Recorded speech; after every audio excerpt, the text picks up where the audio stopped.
Bonjour à tous, c'est Vassia sur Cannes Radio. Aujourd'hui, je vous présente une nouvelle émission qui s'intitule Portrait IMO. Portrait IMO met en lumière les chefs d'entreprise dans le BTP et l'immobilier.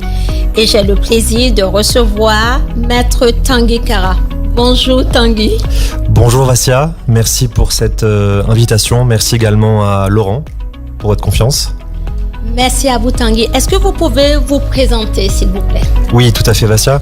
Alors moi je suis un pur Cannois, ayant fait mes études au lycée Carnot et puis ma fac de droit à Nice.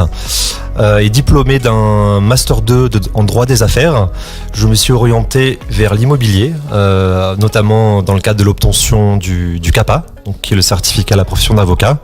Et puis j'ai prêté serment en tant qu'avocat en janvier 2013. Maintenant, ça fait 11 ans révolus que j'exerce au barreau de Grasse. Super. Alors, Tanguy, pouvez-vous nous dire comment est-ce que vous êtes arrivé sur le poste d'avocat en immobilier ? Oui, tout à fait. Vassia, j'ai fait donc une première expérience en tant qu'avocat collaborateur dans un cabinet qui était spécialisé en immobilier et qui traitait tout type de litiges en droit de la construction, droit immobilier, droit de la copropriété et également toutes les problématiques autour des ventes immobilières.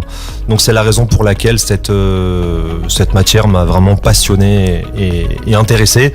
Et à partir de ce moment-là, j'ai vraiment souhaité m'y investir. Super. Alors, Tanguy, pouvez-vous nous dire comment d'avocat associé, vous avez pris la décision de devenir avocat et d'avoir plutôt des associés, d'avoir votre propre cabinet ? Oui, alors ça, pour tout vous dire, Vassia, ça s'est fait après le Covid. D'accord. Je crois que beaucoup de personnes ont revu leurs orientations professionnelles différemment. Et donc, j'ai voulu plus de liberté. Et c'est pour ça que j'ai monté mon propre cabinet. Et que maintenant, depuis 2021, j'exerce au Canet. Donc je suis situé au Canet-Mairie et je me suis consacré pleinement donc au droit immobilier et puis je fais également d'autres matières, mais ma dominante vraiment est le droit immobilier. Super. Alors, en sachant que la dominance est le droit immobilier, quelles sont les valeurs qui sont véhiculées au sein de votre entreprise ?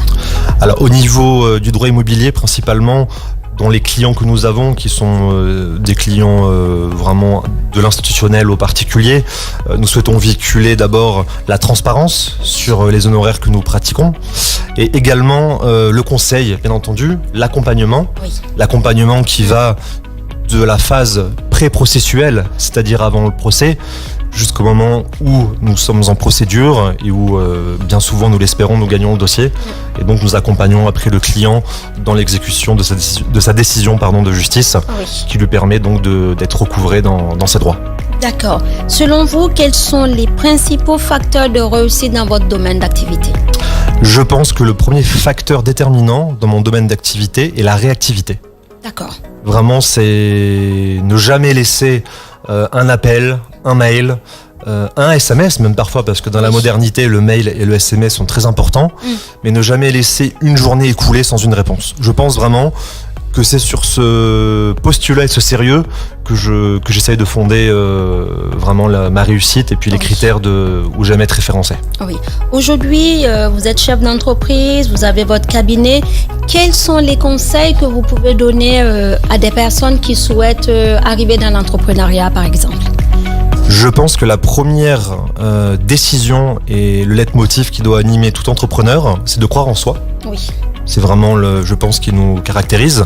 Et la seconde chose, c'est de mettre les moyens nécessaires pour réussir. Et ces moyens-là, on a beau avoir un talent, être bon dans ce qu'on fait, je pense que c'est malheureusement au détriment parfois du sacrifice qu'on fait dans la vie privée, mais c'est le travail. Et je pense que c'est ne pas avoir peur de multiplier les heures de travail.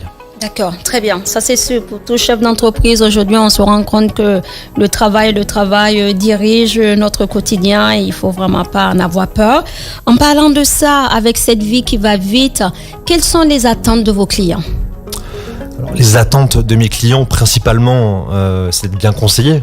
Oui. Parce que je suis quand même dans un métier dans l'immobilier de conseil, d'accompagner les clients. Et après, dans mon métier d'avocat, vraiment, c'est spécifique, c'est de gagner les procès qu'on va en procédure. Et parfois, vous savez, moi je suis assez américain dans ça, c'est transiger pour avoir un accord rapide plutôt qu'un procès long et coûteux. Oui. Ça, c'est une bonne chose. Ça, c'est vraiment quelque chose que j'essaie de mettre en avant dans le cabinet. C'est parfois, certains diront, un jugement ou une victoire à la Pyrrhus. Mais pour moi, non, c'est vraiment voir l'affect que cela peut rendre dans mes clients. Et le fait de peut-être avoir un peu moins sur les sommes quand c'est indemnitaire ou sur les droits quand c'est des choses, on va dire, plus sur des servitudes ou autres en droit immobilier, et résoudre le litige rapidement. Parce que quand on voit parfois comme les gens peuvent être affectés dans leur vie, je pense que d'ailleurs le tribunal a grâce, met ça en avant, c'est la médiation de plus en plus pour parvenir à une résolution amiable des litiges. Donc je pense que c'est vraiment très important et c'est comme ça que je vois l'avenir de la profession. Ah ben c'est super. En parlant de ça, de l'avenir de la profession, comment voyez-vous, vous, le dirigeant dans l'évolution actuelle entre l'ancien dirigeant et le dirigeant actuel ?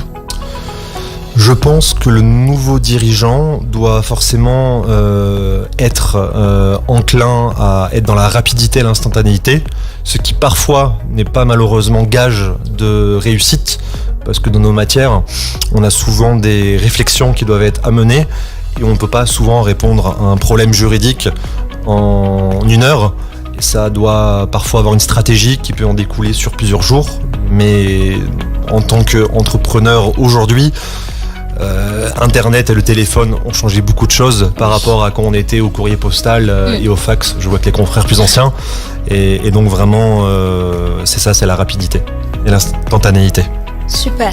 En vous écoutant et en comprenant que comme tout chef d'entreprise, le travail reste quand même la valeur clé et surtout la charge de travail où il faut continuer encore et encore de ne rien lâcher, comment est-ce que vous arrivez à gérer votre vie professionnelle et personnelle? Comment trouvez-vous l'équilibre? Alors, ayant notamment une femme, une fille en bas âge, ce n'est pas évident, mais malheureusement, il faut faire des sacrifices, des compromis. On peut avoir de l'aide extérieure, et puis bien sûr, il faut compter sur un travail tard le soir, souvent, quand nous rentrons après à la maison. Donc moi, je vois malheureusement les choses comme ça, ce qui empiète parfois sur la vie privée.